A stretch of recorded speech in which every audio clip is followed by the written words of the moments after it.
the fast 5 things you need to know. We'll start your day off swirly, it's the toast. I sound amazing. Welcome back to The Toast and happy Wednesday? Wednesday. What a weird week. Not complaining. No, thank you to Martin Luther. Happy Wednesday, Jackie. It's hump day, a very special day of the week here. How you doing? I'm doing good. My morning was all farklempt because last night I spilled all over my makeup.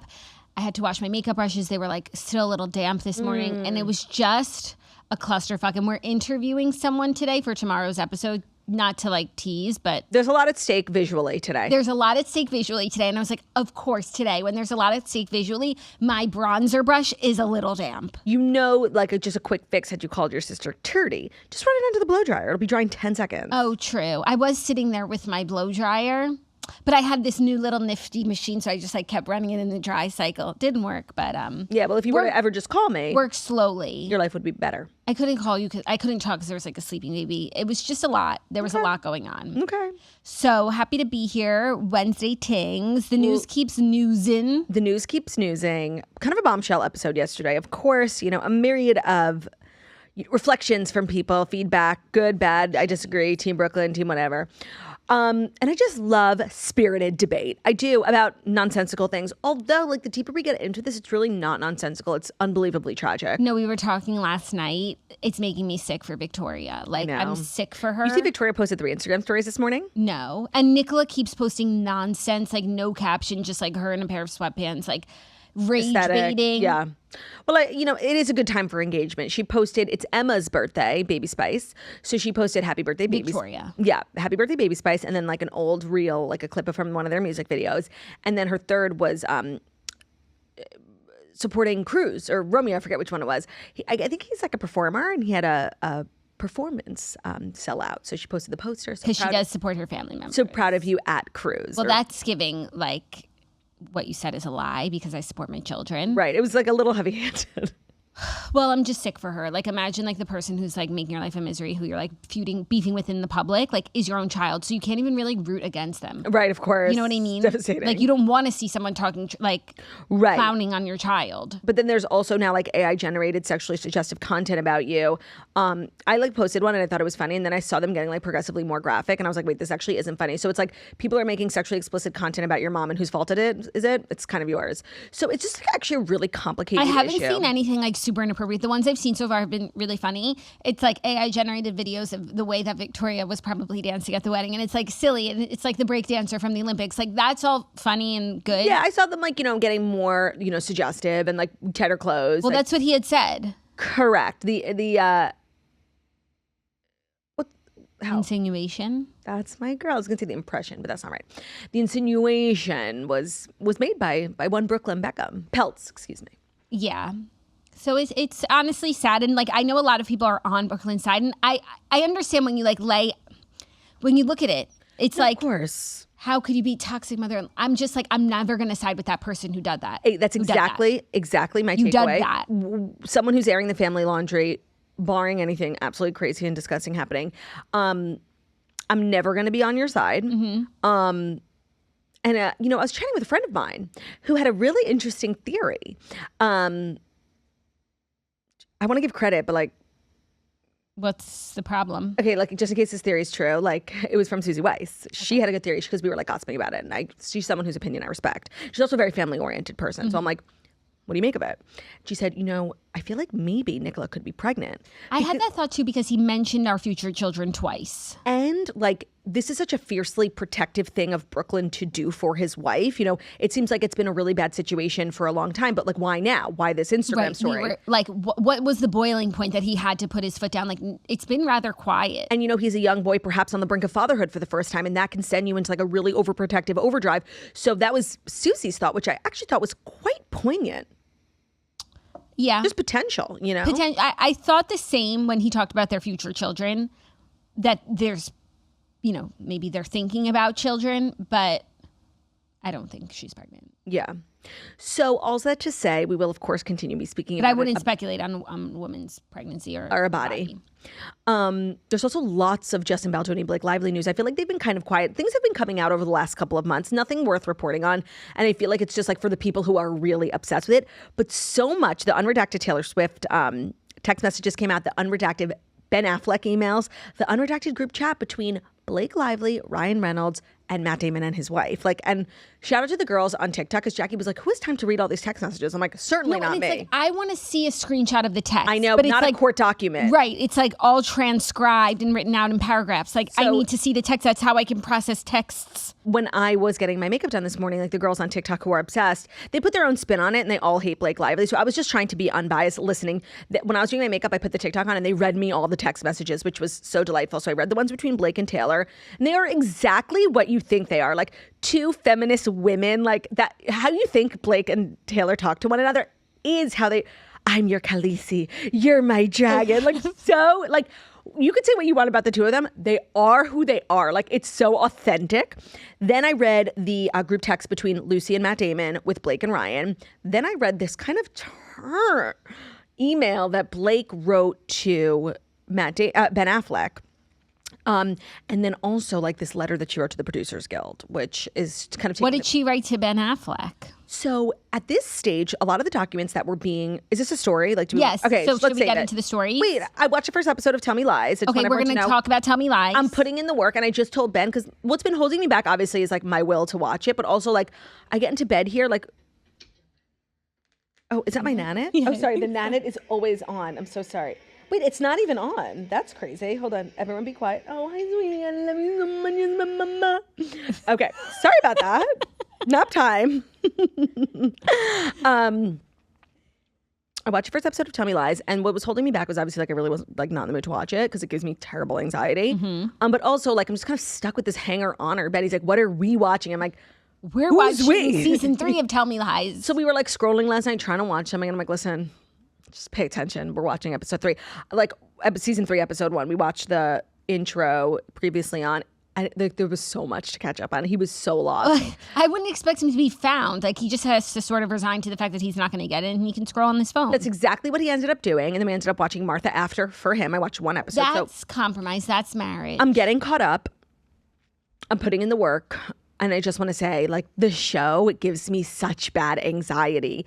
Especially, it gives me too, but in like a good way of like, I feel something. Like, yes, I'm on the edge of my seat. And I'm in it. I'm enraptured, whereas like we can't get off our phones on other shows. Like, oh, yeah. And it's really hard for me to care about like fictional TV show. Like, it's just made up shit. Yeah, right. So like, I like that this show immerses me and that I care, because the only other stuff I watch is reality. Yes. And so I only watched the first episode, but I'm putting in the work. We're talking a little bit about Tell Me Lies.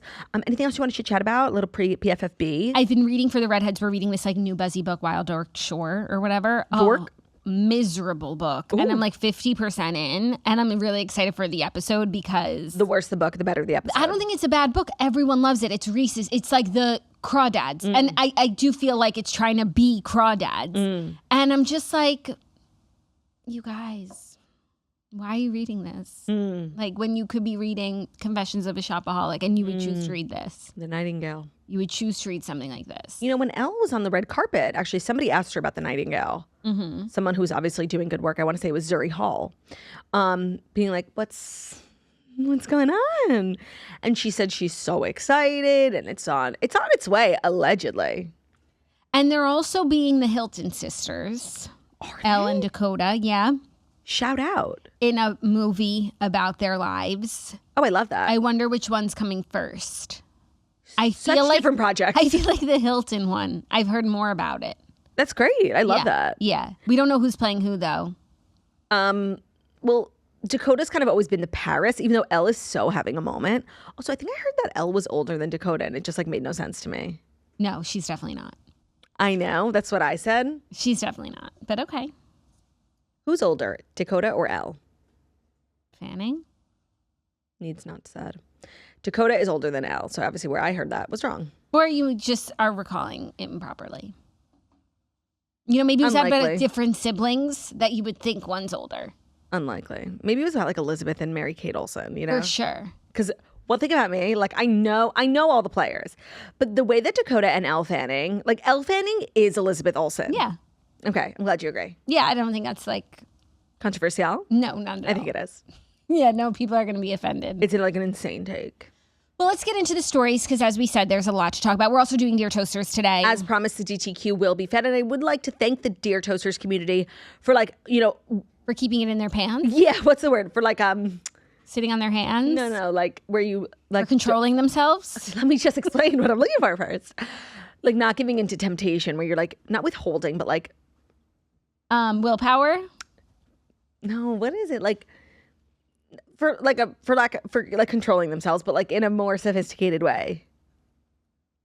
What did you say? Composure. No. All right, whatever.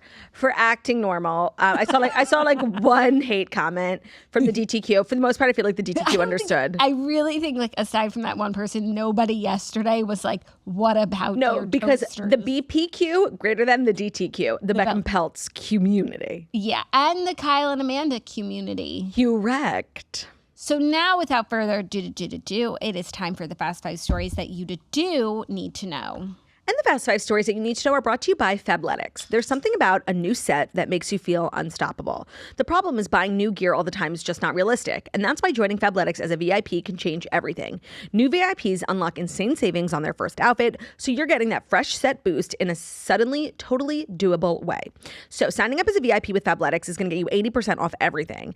It kind of sounds like one of those too good to be true situations, but it is not. It is very much real. The quality of Fabletics is what surprised me the most, and I think you guys will be shocked too, because athleisure is really like sets can be cute, but if they're not made well, they're kind of useless. They're rolling down, they're budging. Well, Fabletics pieces feel like the kind of high-end activewear that you'd pay a couple $100s for, but you get that same premium fabric and durability for a fraction of the price. VIP membership basically pays for itself. No waistbands creeping down, joggers that actually keep their shape, jackets that are warm without being bulky. I love their the Tahoe Teddy jacket. It is so cozy, so fun. Because obviously I'm not really in like a big working out era, but I'm in a big working out clothes era. I just feel like it's so comfy, it's so cozy, and it makes it look like you're working out. There's something reassuring about knowing that Fabletics is not just an online brand floating in the void. They also have over 2 million members and more than 100 retail stores. So Fabletics already has incredible deals. We've got an exclusive offer just for our listeners to get 80% off of everything when you sign up as a VIP. Just head to fabletics.com/toast, take a quick style quiz, and be sure to select Toast when prompted to unlock your 80% off. That's fabletics.com/TOAST. Today's episode is also brought to you by Armra Colostrum. So obviously, we know about colostrum. We've produced it ourselves. And for those who don't know, it's actually what you produce, what you lactate when you first give birth. It is not really milk. It's like this paste, and it's the most nutrient-dense thing ever. It's literally magic. A lot of people actually like save their own colostrum because it's so nutrient-dense for when their babies get sick. And obviously, wouldn't it be great if adults can have that? Well, enter Armra. They have harnessed the power of bovine colostrum, and there are so many benefits, like strengthening your immune health, fortifying your gut health, having a healthier metabolism. A lot of people take it for like hair and skin health or to fuel performance and recovery. So if you're like in a very fit mode and you want to stay on top of your recovery and not feel like low performance the next day, Armra is a great thing to add to your daily routine. It's super easy. You just mix it into water. And again, whatever your reasonings may be, whether they're a little bit more, hair and skin, which no shade, or if you're looking to, gut health is super important for a lot of people right now. Strengthening your immunity. It's just a great thing to have in your rotation. And we've worked out a special offer for our listeners to receive 30% off your first subscription order. Go to Armra, ARMRA.com/toast, or enter code TOAST to get 30% off your first subscription order. That's ARMRA.com/TOAST. Harness the closely guarded secret of elite athletes' long prize for its unrivaled ability to take performance to its apex. Today's episode is also brought to you by Thrive Market. Thrive Market is helping parents shift from those daily food battles to daily wins with small sanity-saving swaps that make you the yes parent.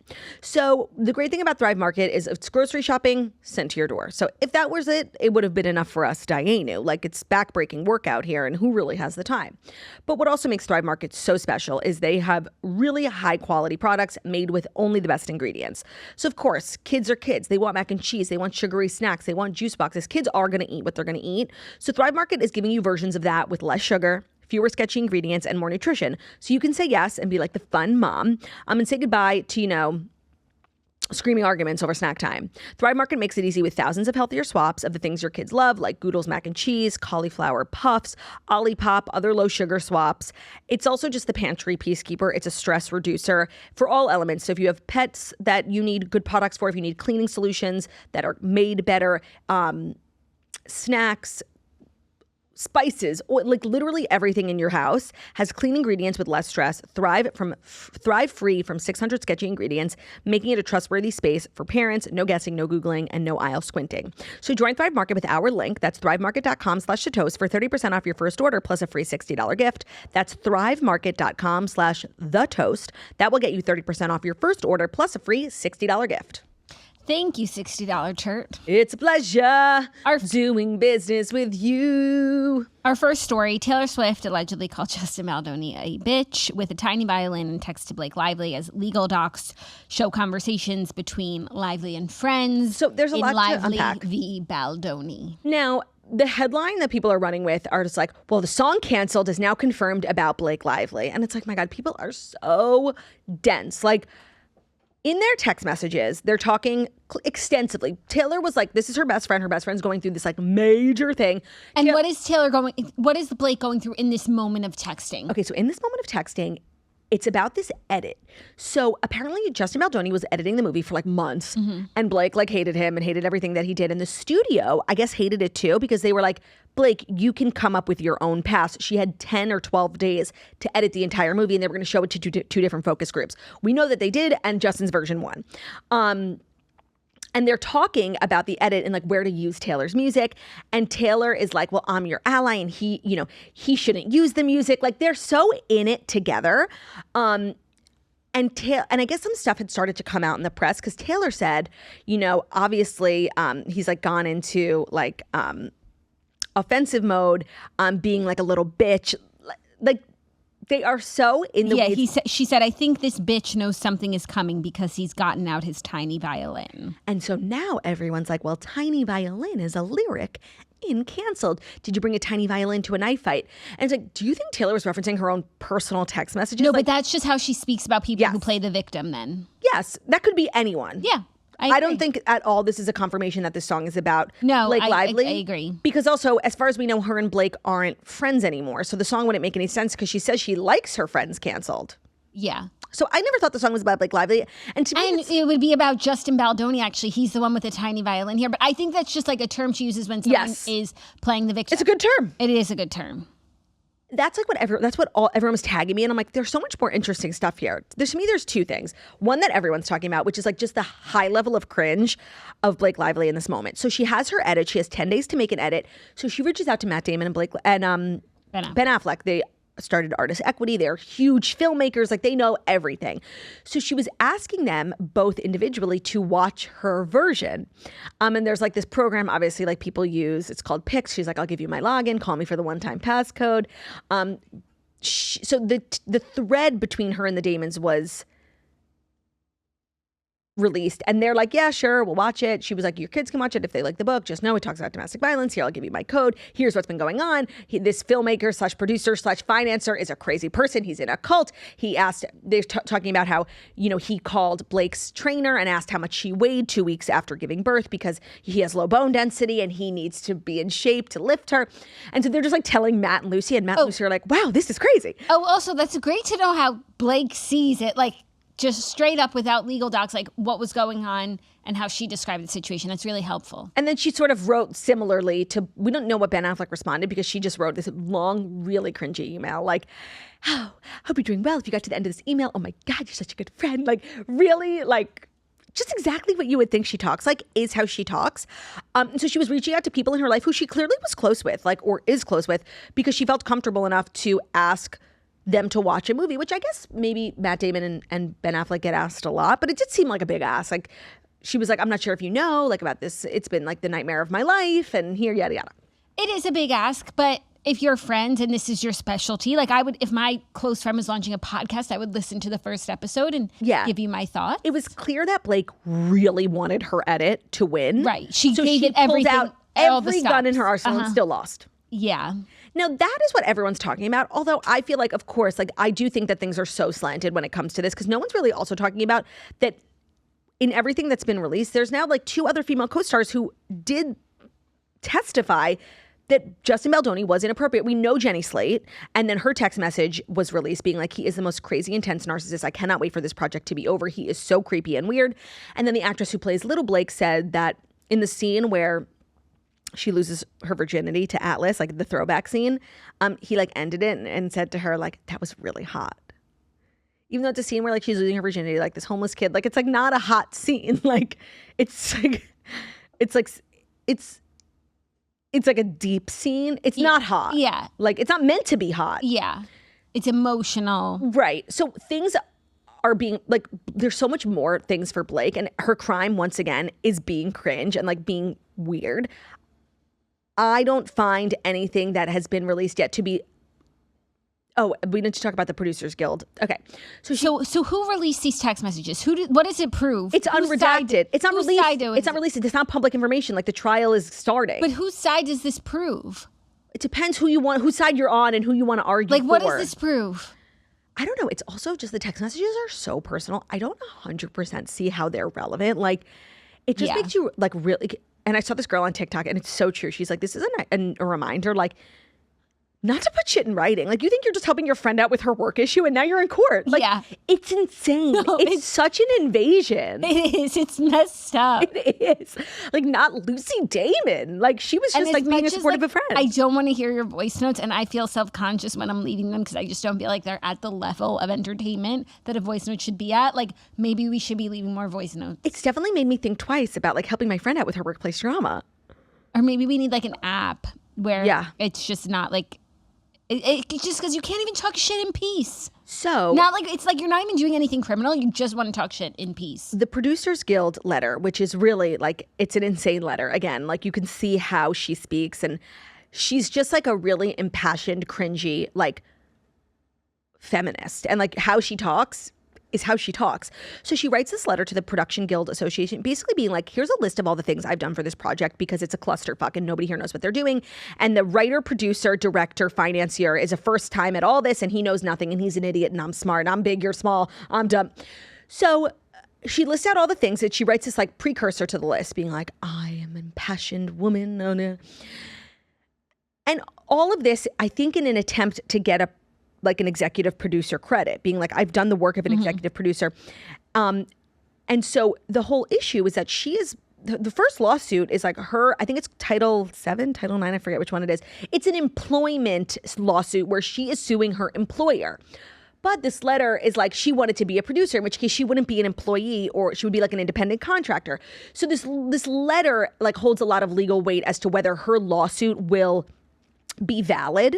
Right. And also Justin Baldoni, I don't know if this is his legal claim, but at least like his public claim is that like Blake and Ryan tried to steal the movie from him and then, you know, get the second one and like take this whole thing that was meant to be his.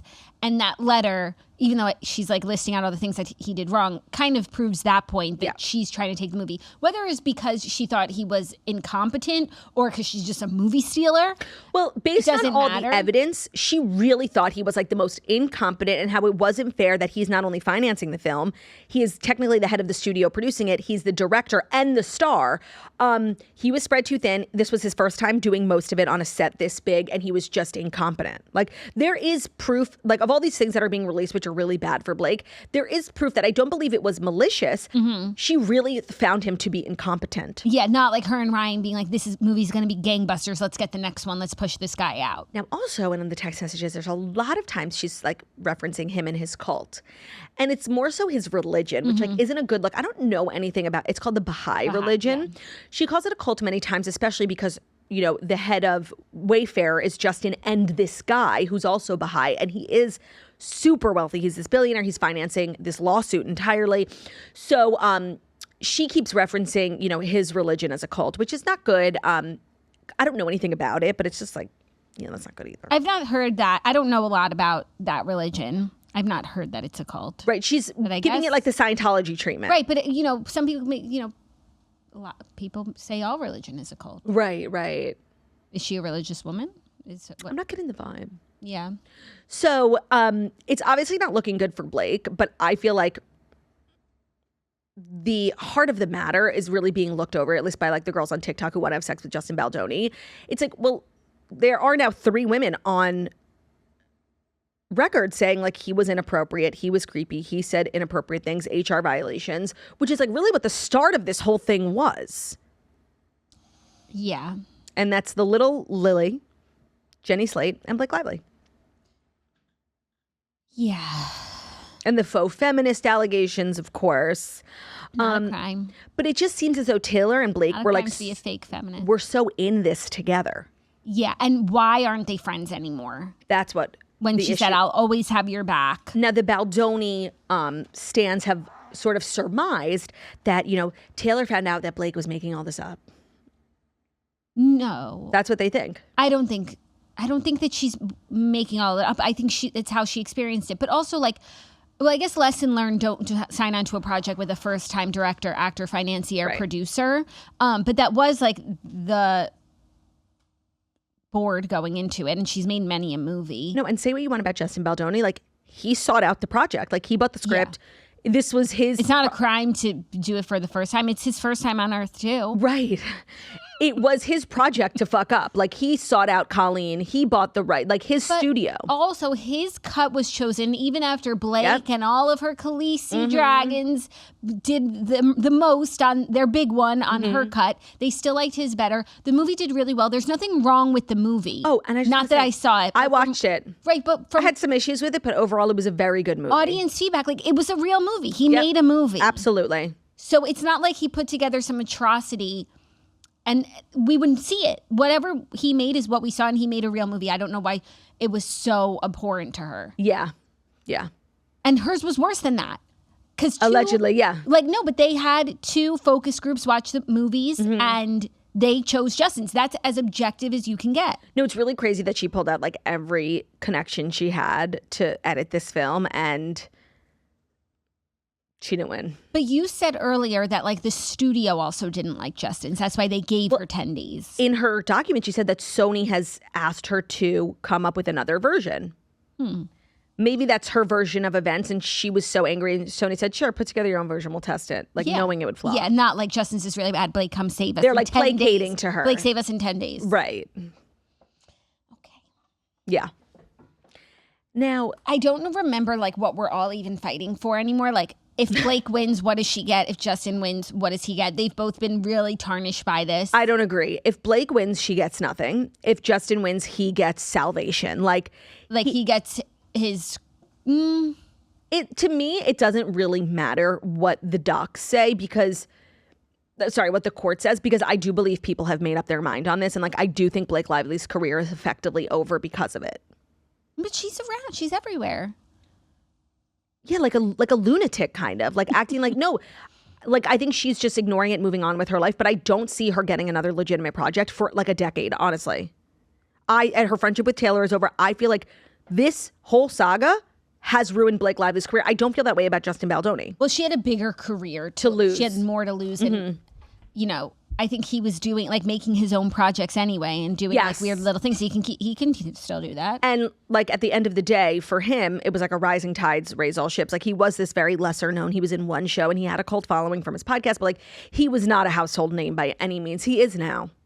Yeah. Whether he likes it or But not. I don't know if that's going to translate to movie roles. No. I think for the most part, people would want to stay away from both of them. Like, who the fuck wants this? Yeah, but you'd be surprised what people can come back from. It's so and if true. the right person wants to Help promote you. like, you get into the next big movie and it's over. We forget about the thing that, remember when we used to talk about that all the time? Like, Yeah, but we're just, like, still talking about it because it's an active. yeah, and it's not going to be over till, I guess coming up 2 months. Wow, that year flew.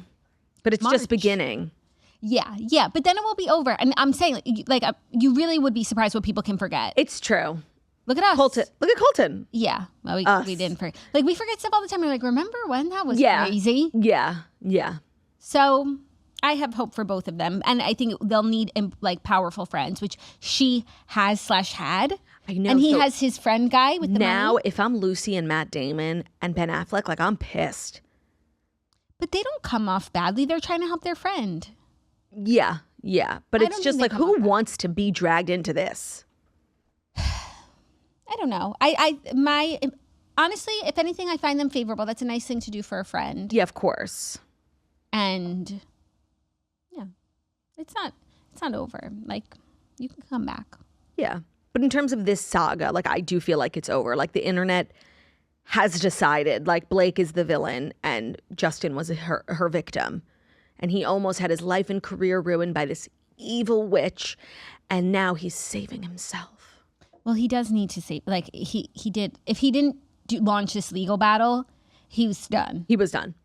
Now it's like, it's just more, they're both done. Yeah, right. It's so true. But he was done. Yes. Yeah. Okay, you ready for our next story? The best story of the year, Razzie nominations. Okay, this is kind of like our Super Bowl. This is our Super Bowl, but unfortunately, I really don't know a lot of these projects. So, Well, that means they should get Razzies. yeah, I guess I didn't like watch that much stuff. But worst picture, the category, we're going to go through the categories. Category, biggest one, worst picture. The Electric State. Never heard of it. Hurry Up Tomorrow. Snow White. Who's? Rachel Zegler. Winner. Star Trek. Was that this year? That's insane.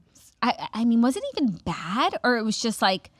It was like, it had the It Ends With Us, like so much drama, it overshadowed the actual movie. People Yeah. forget about the It Ends With Us actual film, and people definitely don't even like, but I do believe it was terrible. Between, of course, like the Rachel Zegler, Gal Gadot, anti-Semitism, but then also like the dwarfs, or, yeah, we can say, Well, yeah, dwarfism, like, yeah. yeah, but that's the name of it. Like, that's just... The little people, the CGI, like it was sort of just terrible curse from the start. War of the Worlds. Mark Platt, you know? I do think Snow White might sweep the Razzies this year. Mark Platt, stop. Justice for Mark Platt.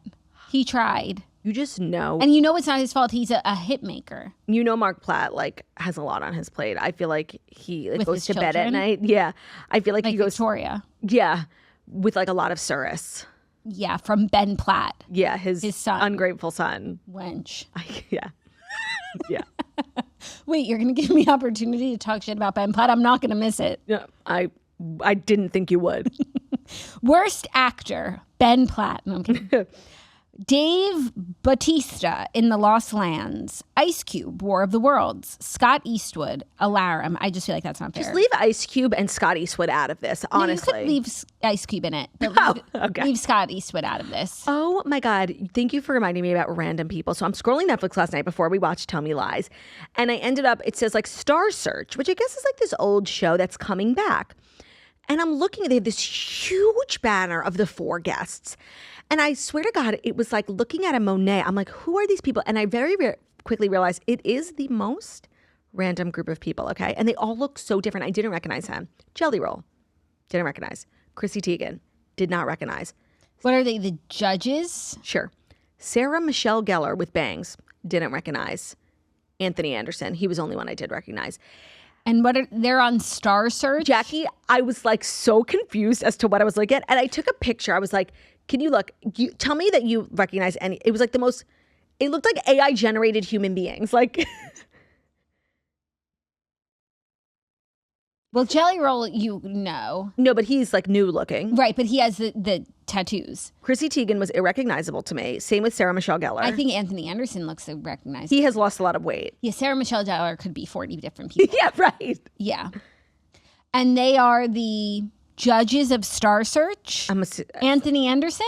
Sarah Michelle Gellar. Yeah. Chrissy Teigen, you can come back from anything, Koji. It's so true. Even though I don't know if I would consider like this like a big, huge comeback. And I do think like Chrissy Teigen has successfully been Rehabilitated? No, not canceled because she still gets work, but she's been knocked down like a few pegs. She's not at the level. She was She was famous. everywhere. Every opportunity for a model, a host, a funny person, a talking head.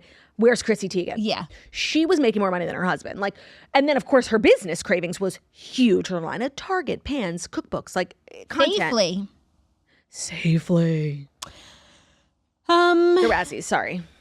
More worst actor. Jared Leto, Tron.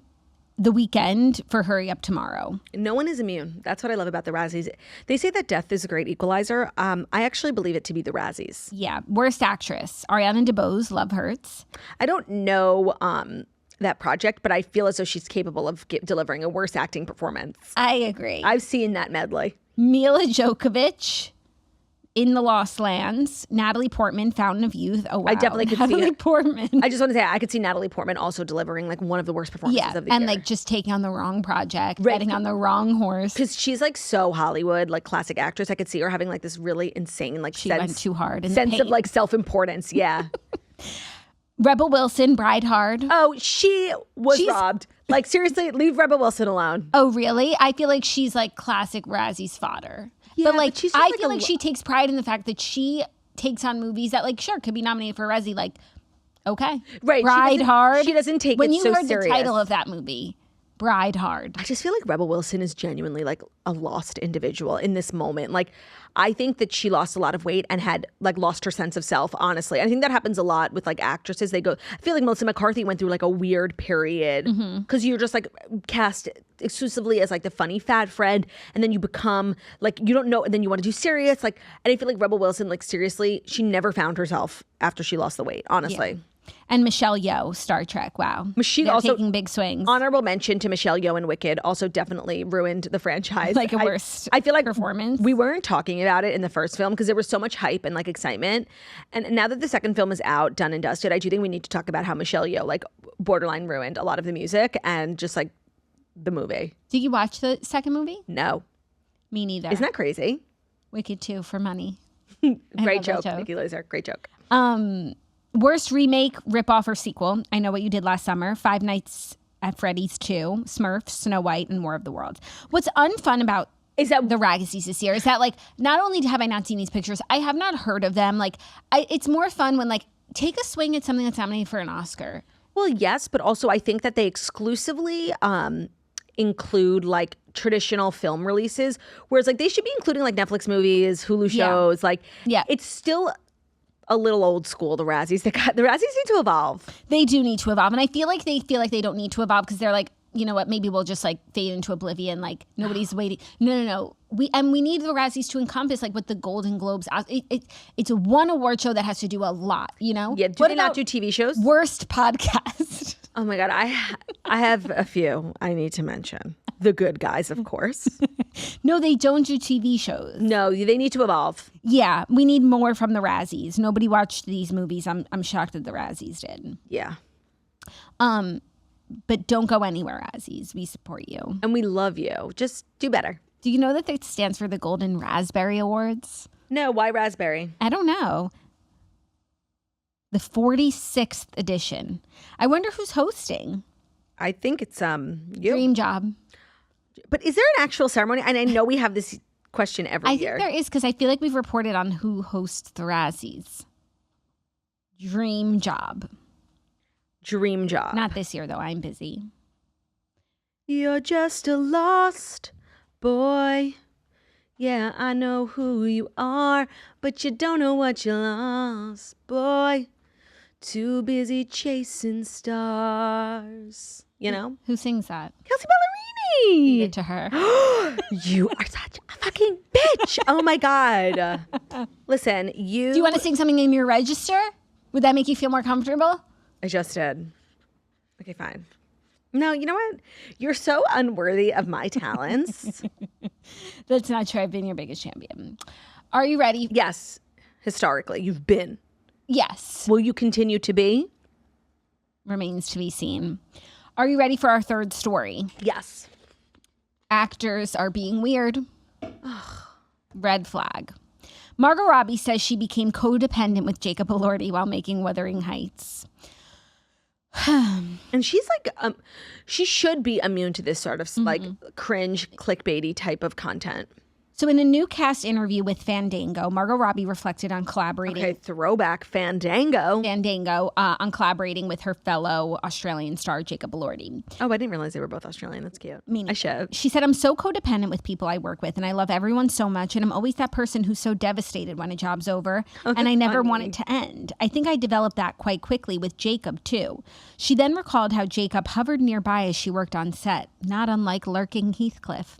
Oh, that Heathcliff. cliff. I don't know if Emerald, the director, told you to do this or you did this, she said, but I remember the first couple of days on set, he would just always be in the vicinity where I was, but like in a corner watching Kathy.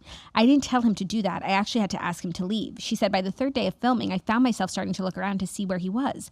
I was really unnerved and unmoored, and I felt quite... like the more unmoored. And I felt quite lost, like a kid without their blanket or something. We have a mutual obsession, he agreed. If you have the opportunity to share a film set with Margot Robbie, you're going to make sure you're within 5 to 10 meters at all times, watching how she drinks tea, how she eats her food. She's just like an elite actor. And like genuinely, like this is where Hollywood really loses. But like you me. would never suspect that she has a husband and child talking like this about Jacob Elordi, and that he has a sometimes girlfriend, Olivia Jade, who he doesn't want to piss off any further than he already has because she has one foot out the door. Like, this is not how people in relationships talk about other people. Like, this Jackie, is inappropriate. This is not how coworkers talk about one another. Like, this is such an HR violation. Where's Blake Lively? Like, this is so weird. Let's talk about what happened on the set of Wuthering Heights. And I just feel like celebrities and actors are always trying to normalize like how weird their job is to us. Whether it's, kissing someone and you're married and they're like, no, it's normal. And being like, yeah, I mean, we're always codependent with, like, this is fucking weird. And I just like, where are the actors who treat their jobs like jobs, then go home to their loving family and like talk about how weird it was? The guy from Desperate Housewives. Yes. He's the only one. Shout out to whatever your name is. And like, and your wife. Someone else said, was it George Clooney who just said that he's no longer doing roles where he's kissing? Really? I don't know if I'm giving him way too much credit. I don't feel like he said that. And I don't feel like he does a lot of kissing. Right, but now he's like not playing the leading man. He's just like somebody's grandpa. Now you're acting like it's your choice. It's like, well, you're not really eligible to kiss anyone anymore either. George Clooney not kissing in movies anymore. Yes, George Clooney has stated he's done with on-screen kissing and romantic leading roles.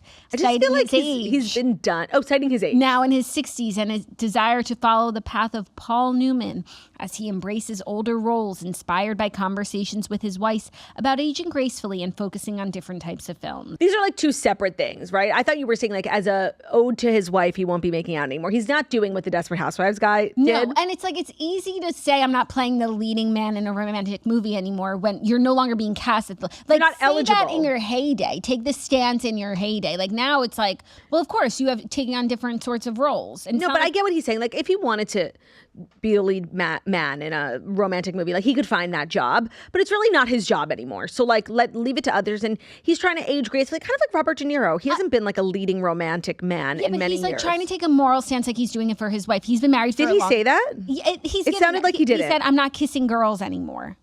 He said girls? Well, I hope you're 100. Why would you be kissing girls? I'm going to read you his direct quote. George Clooney says he's no longer, quote, kissing girls in movies. Why is he saying girls? When I turned 60, I had a conversation with my wife, he said. He said, the quote is kissing girls. I'll try and find the larger sentence. Women is the word he's looking for. Why would George Clooney, the old man, ever be kissing a girl? Call the police. Like, that's weird. Okay. Here, this is better. Quote, I've been trying to go the route Paul Newman did. Quote, okay, well, I'm not kissing a girl anymore.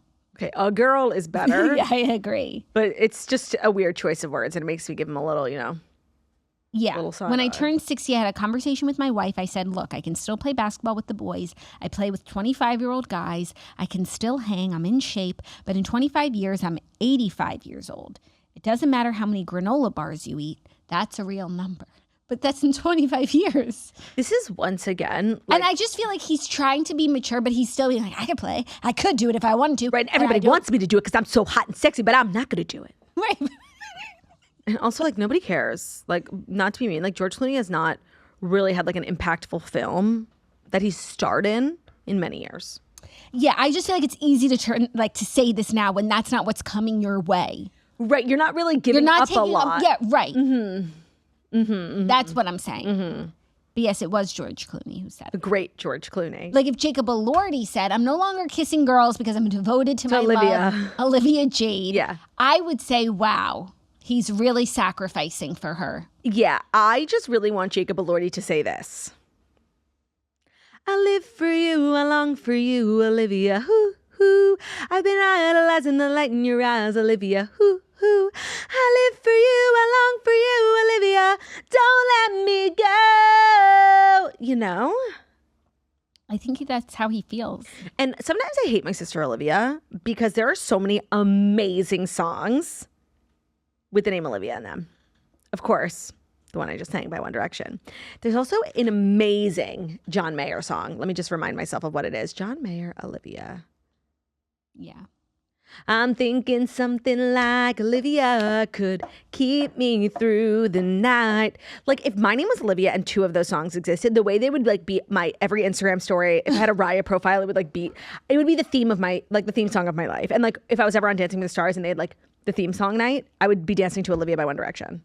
Considering your name is not Olivia, what is the theme song to your life? Jeez, that's such a big question. It's such a big question.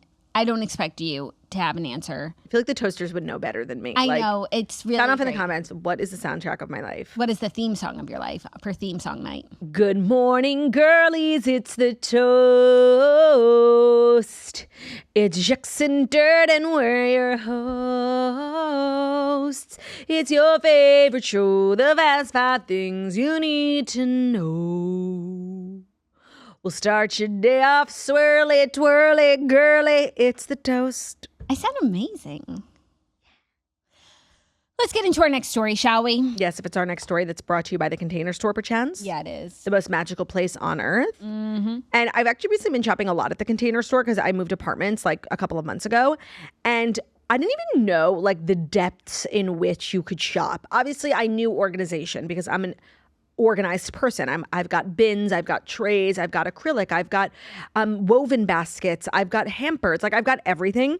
But I didn't even realize like the depths at which, like, did you know you could buy like Dyson vacuums on the Container Store website? Like, it's insane. So if you want to start your year off right, getting organized, like meeting me where I'm at, because I'm the most organized person on the planet, check out the Container Store. They can help you organize any space in your home and pretty much your entire life. And if you don't know where to get started, like some of us are not born with the innate ability to organize a space, and that's totally fine. Experts at the Container Store can help you find exactly what you need. So from high quality organizers for your fridge, pantry that make eating healthier a real possibility, to closet storage that helps you see what you actually have, they've got all the solutions. They also design custom closets, pantries, offices, even garages, so that'll make your everyday life easier and more organized. Their design services are free. So this year, find real solutions to all of your resolutions, the best selection and services at the Container Store.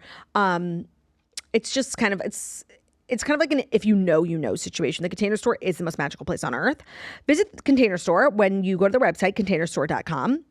Use our code TOAST at checkout. That'll get you a special discount on your purchase. That's containerstore.com. Our code is TOAST for a special discount.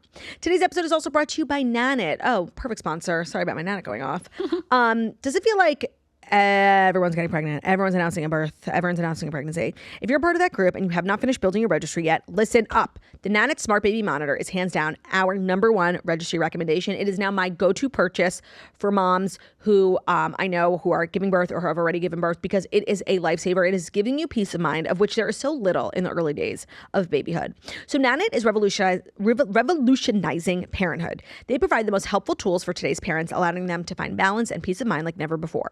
So Nanit is always innovating. It is the smart baby monitor that gives you access to your baby's sleep, insights, temperature, like literally everything. It's just amazing. In the past few months, they've also launched a brand new dedicated screen, which is the Nanit Home Display, a new in-app feature called Sleep Score, which provides a holistic nightly score developed with insights from their scientific advisory board. It's the baby monitor that parents cannot stop talking about. They have rave reviews from some of our favorite celebrities, podcasters, websites, acclaimed literary sources. Nanit is a smart baby monitor, the smartest baby monitor on the market. They track everything from your baby's breathing motion to their sleep quality, giving you key insights into their health and well-being. It's basically like having a second pair of eyes. And their new in-app feature, Sleep Score, is the first ever AI-driven science-backed data sleep score designed to specifically for babies. It's hard to believe that our favorite smart baby monitor could get any better, but with their new 8-inch display, it really has. So, our #1 baby registry recommendation, be the first to take home the new Nanit Smart Baby Monitor System, available on nanit.com. That's NANIT.com. And our code TOAST250 will get you a free Nanit Glow sound machine with your purchase of $250 or more. So that's NANIT.com, code TOAST250, TOAST250 to get a free Nanit Glow sound machine with your purchase of $250 or more.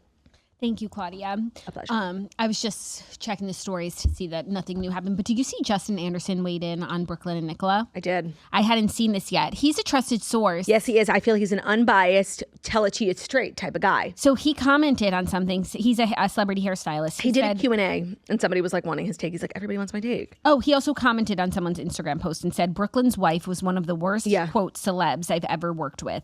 It's her 100%. She's a bad apple, red flag emoji. Everyone knows how close the Beckham family really is, ... So he said that in his story too. Like he got booked to, and he said it was the worst experience of his life. And that's kind of the theme around people who know and work with her. I have heard that for years. And yeah, maybe like when we heard it, she was a young girl and like girls are allowed to grow up and grow. But it seems like the common denominator. Yeah. And Victoria's probably ice queen. Is who she is. But she's earned the right to be. And Yeah. it just seems like Nicola is this like spoiled brat. Yeah. Nepo baby. I found that to be interesting. Our next story, rumors are quietly swirling, and I just want to make mention of it, though I don't think that it's true, but that Taylor and Travis have hit some snags in their wedding planning. And no one's immune. Some people are saying they're on the rocks. And I just want to say, I don't believe it to be true. I don't believe it to be true either, but like, just in case it's true. Let's just talk about how crazy it would be. She, like, seriously, she can't. Like, you can't. It's too late to turn back the ship. They might as well be married already. Yeah, so according to Page Six, Taylor and Travis are reportedly going through their first real test in their relationship as his potential NFL retirement looms amid their wedding planning. You know what? It is a lot of change. Athletes always struggle when they retire. It's like your whole identity, your whole life, like from the time you're 6 playing pee-wee, whatever. I think it's a challenge for even the strongest of relationships. That combined with clearly a very stressful lawsuit and wedding planning, which is, no matter how much money you have, is difficult.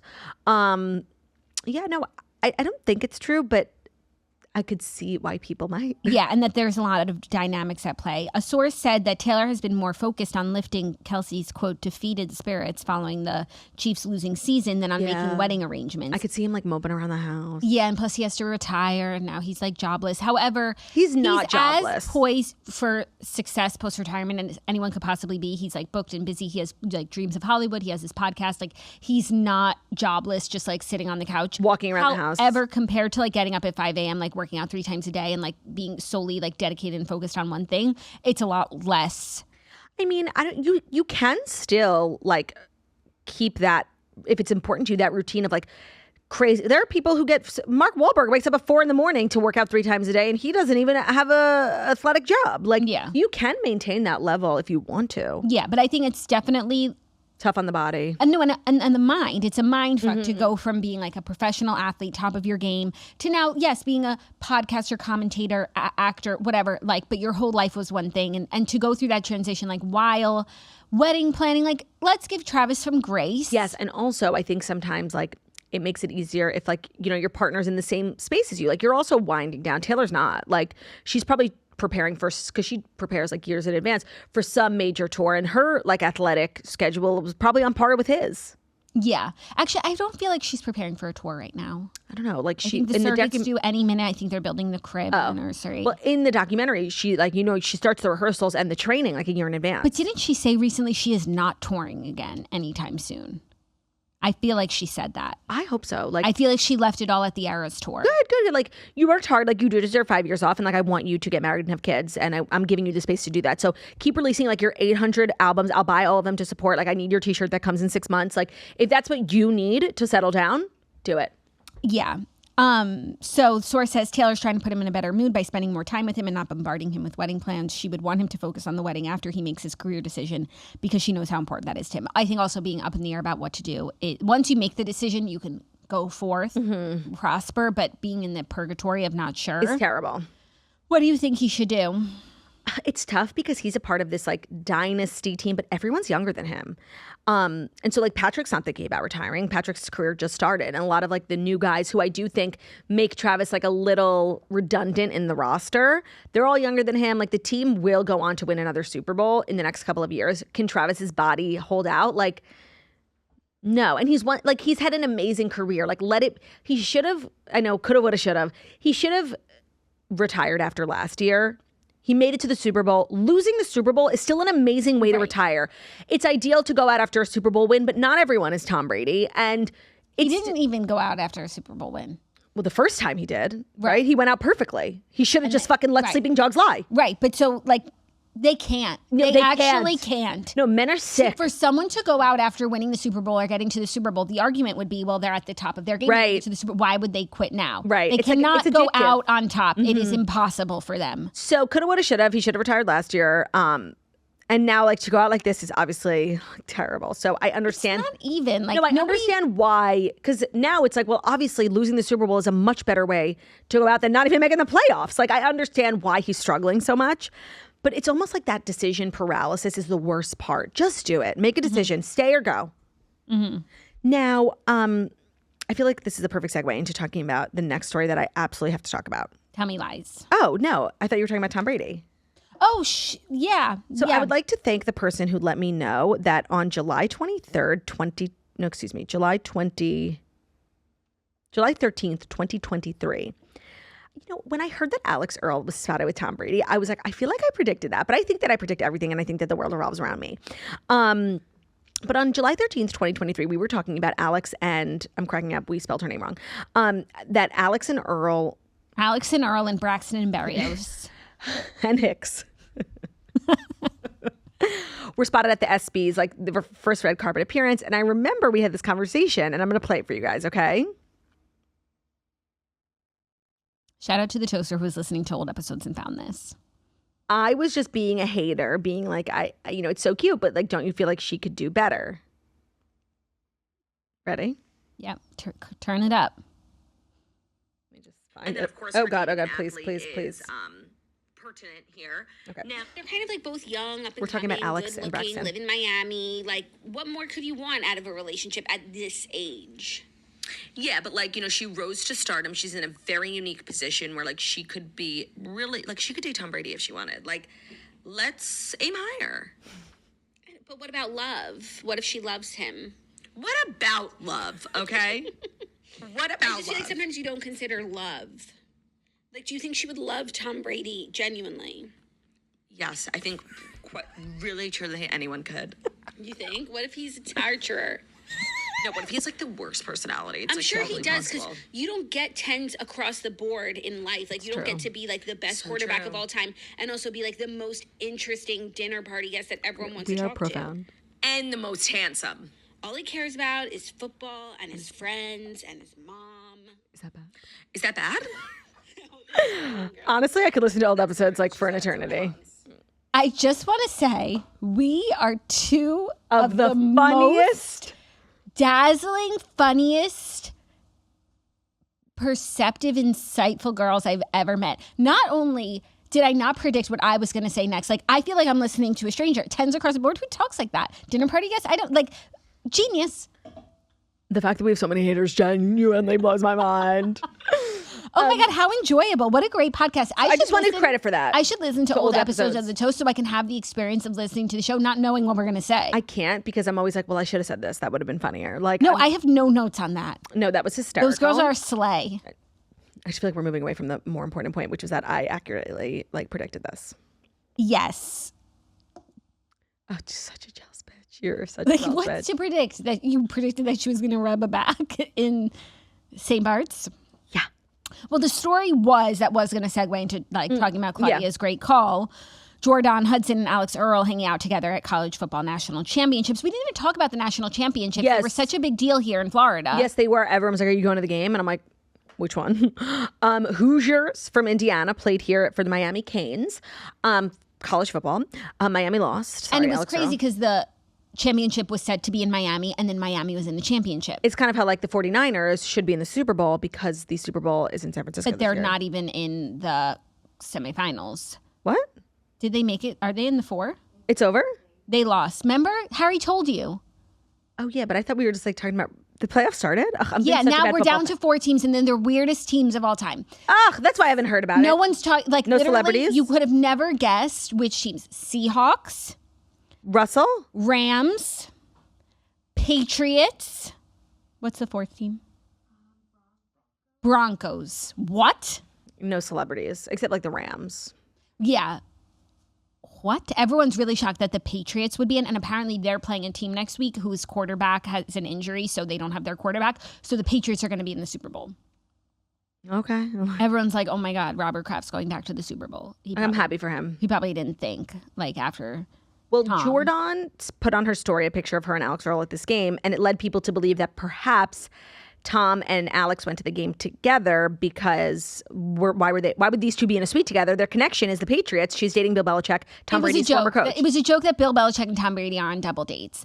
Why was it a joke? Like, why would they be in the same? Oh, just because it's like a VIP suite. Yeah, but like, this is like Alix's town. Even though Alix made a lot of content. She went to a big pregame like with her college friends, it looked like. Then I saw her with like Miami people like Dave Grutman. So I don't know. Maybe like she was, I don't know. Like Jordon, I can't. I think she got there on her own. I don't think Tom Brady went to the college football championships. Really? And like, this is her town. She runs this town. I think she had the better ticket. She runs this town for sure. The Miami. She has her own scholarship at school. Like, for the Hurricanes in the championship, she could have had any seat in the stadium. And she got the one next to Jordon. I think Jordon just went up to her and took a picture. Alix looks like she's posing with a fan. Let me see. Oh, sweet smile. Go away. Nice to meet you. Nice to meet you. Have a great day. Tom was there. Wow. Are they the next Travis and Kelce? No. Like, this is, while I predicted it, I don't actually like want them to be a long-term couple. This is just a stepping stone for Alix. So like maybe it was a date. This is a perfect date for them. I just want to say she looks like she's taking a picture with a fan. I think Jordon just walked up to her from her suite. Like Jordon would. Jordon has a balls of fucking steel. Yeah, she really does. So that feels right. So yes, this podcast is going to be turning into a sports podcast soon. We've been laying low. Yeah, we have. Been very dormant. I didn't realize the 49ers were out. Like, you know what made me sad? The Bills are out. And I am officially ready for a Bills Super Bowl. Mm-hmm. Of course, I'm biased because of Haley and her blossoming family. Mm-hmm. But Josh Allen deserves it. And I saw a headline. I was watching Zach's show with him, unfortunately. And the headline was like, is Josh Allen wasting his prime years on the Bills? Oh, no. And I think the Bills fired their head coach after losing their game because I don't think he has what it takes. But then you should just blame someone. No, I think like he's what's holding them back because I think everything else about the Bills is really strong. Right. But they're not making it to the Super Bowl. They are kind of cursed. I do believe it was like the OJ years that just sort of set them off on the wrong path. I don't think so.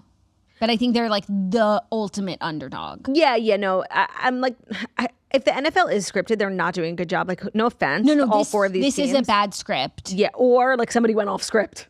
Yeah, like someone scored when they weren't supposed to score. Correct. They got carried away. They were supposed to throw the game because I don't think anybody was like prepared for this. So what is it going to be like? Seahawks Broncos Super Bowl? What is that? I don't know. Let's dive into Dear Toasters, our weekly advice segment where Jackie and I try to help out our community. This is sort of our philanthropic efforts. We're giving back. If you guys ever want to... tax deductible. Yes, it is. If you guys ever want to hear from us, you're going through something at work, with a friend, in a relationship, email us, deartoasters@gmail.com, or simply head over to our website, thetoastpodcast.com. Scroll down. There's a little submission box. Both methods are totally anonymous. Hey, Swirlies. I need some advice on how to handle my mother-in-law. Just, kind of giving the toxic mother-in-law theme. I recently just had my first baby, and my mother-in-law has been getting on my last nerve. First, she came into the room to meet my baby and went and beelined to my husband, told him how proud she was of him right after I just gave birth. My husband told her immediately how proud of me he was, which I thought would shut her up. Last week, we saw her, and she mentioned to my husband how she got him a push present because he had done so much. She's getting a round of golf for himself. I feel like this is so backwards because he didn't even push a baby out. What should I do? Should I say something the next time that this comes up? Oh my God, that's so offensive. And as a future toxic mother-in-law, even I can't defend this behavior. But I do want to say it is 100% incumbent on your husband to handle this. Yes, of course. Not only you because have a you new just had a baby, but also because like it's his crazy mom. He obviously is not going golfing. You just had a fucking baby. Not only did she give him a push present, she gave him like the worst. She gave him to take she time gave you away. a job. Like you are now alone with the baby for 8 hours. I don't think so. He's not allowed to accept this gift. He needs to return the gift and say, please spend this money and thought and time and energy on my wife. She just was pregnant for 10 months and pushed out a baby and is broken and can't walk. So, for the wife, please. He needs to put his foot down.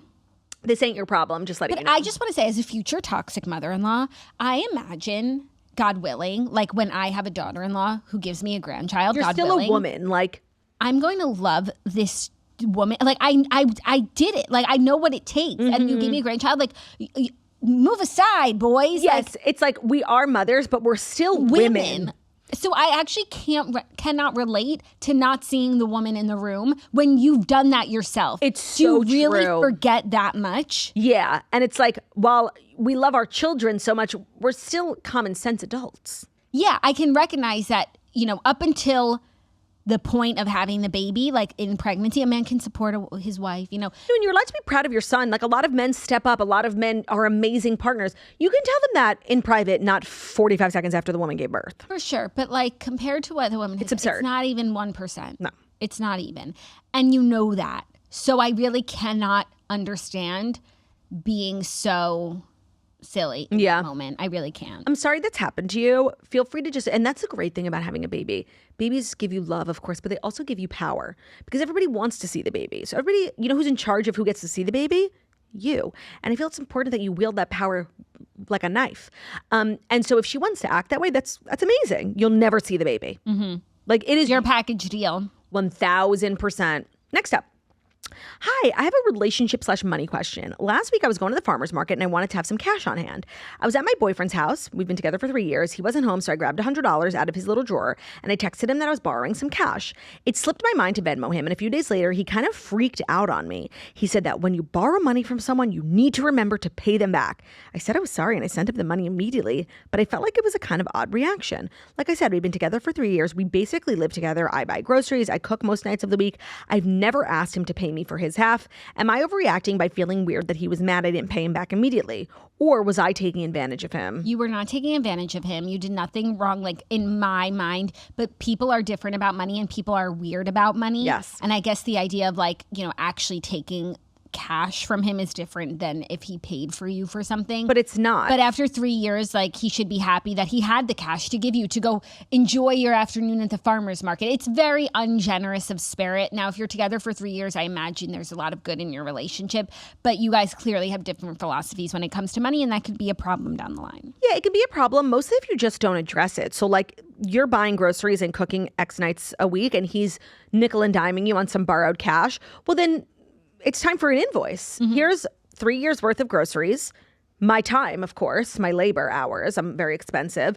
It doesn't just go one way. Like, when you're generous. Right. And so at the end of the day, you went to the farmer's market to get ingredients for him, for his lazy ass. I like your approach. Communication does seem like the solution here. It's not like, okay, when I borrow cash from you, I have to Venmo you. But when I, do household things, it goes unnoticed. Like, no, and also, if we're going to be now splitting things, let's split them. No, and also, like, you want to take me to task for not paying back money that I borrowed. I want to take you to task for having an issue with me not paying back money that I borrowed. Like, he thinks he's on his high horse because you should pay back money. Well, you should be generous. Well, of course. With your lady love. And so if this is a 3-year relationship, it does sound like maybe you guys, like, you live together, you're going to get married. Money is a thing you have to talk about. And clearly, you need to teach him generosity, just the way he's teaching you about, paying back. And I just want to say there's nothing worse than having to teach a man generosity. Like, it should be his spirit. Well, hopefully he's open. Well, maybe, people have different philosophies around money. So maybe there's a reason why he is the way that he is. But you just sound lovely. Like, you go to the farmer's market and you cook for your boyfriend. Like, I know. And he's like kind of a curmudgeon and he sounds gay. So I would break up with him. I would. Like, I know this is a small thing, but it's pissing me off. I would have a conversation first. I thought that was like a mature. That you could always break up with him, You could always hit that button. Yeah. First, like, try and get through to him and explain, like, first of all, you could have been buying yourself a Chanel bag with that $100. I don't care what you were doing, but at the end of the day, you were buying groceries for your shared home.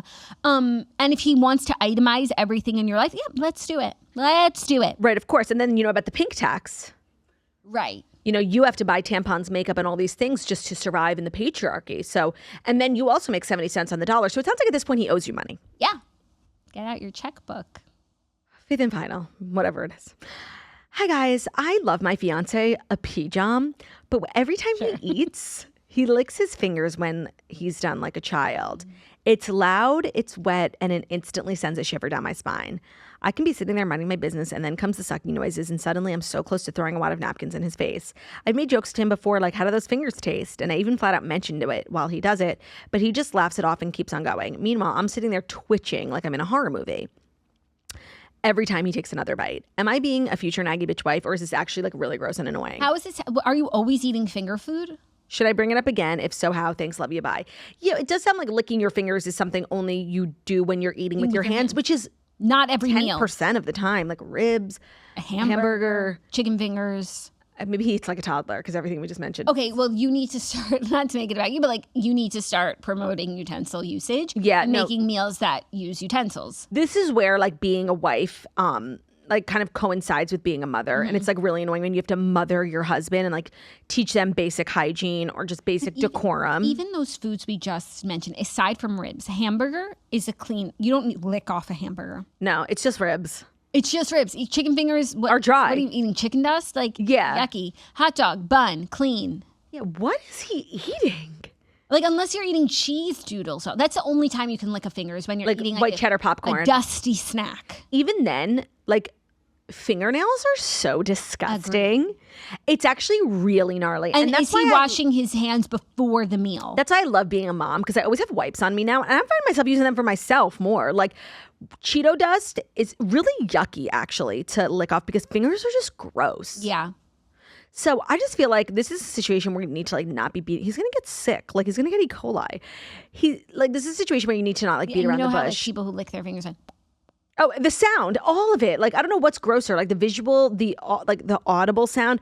It's fucking gross. So tell me you can't dine with him. Yeah, tell him that he can have his dinner outside, like with the pigs. Like it's just sick. It's really disgusting. Yeah, I hate that. Like this is a part of womanhood. I feel like Scott Galloway. He's all about like how men are like lost.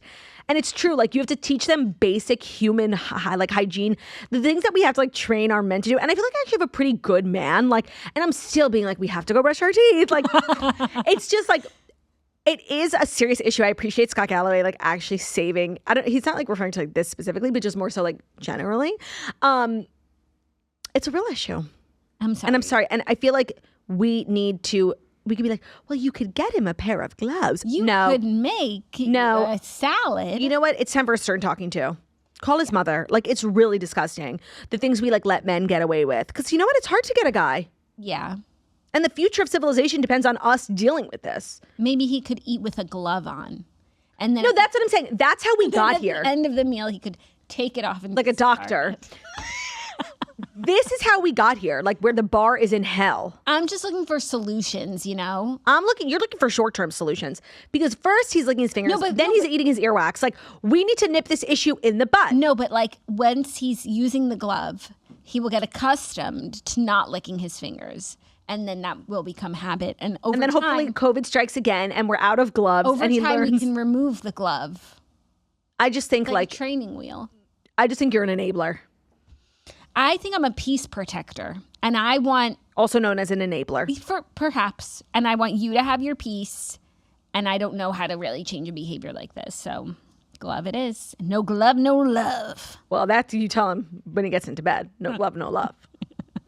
Thank you to everybody who wrote in. Thank you all for listening to another amazing episode. I can't wait to listen to it into 2 years and be like, wow, they're really good. Thank you guys so much for listening to the Toast and Monday Morning Show. We deliver the fast stories you need to know every Monday through Friday on YouTube. So you're watching us on YouTube. Please feel free to subscribing this video. Thumbs up. We're also available as podcasts and podcasts we found. So it's Spotify, News, YouTube, Public Radio, podcast, all the places we have in the podcast. So just leave a 5-star review. Have a beautiful sounding and way talented we are. Love ya. Bye.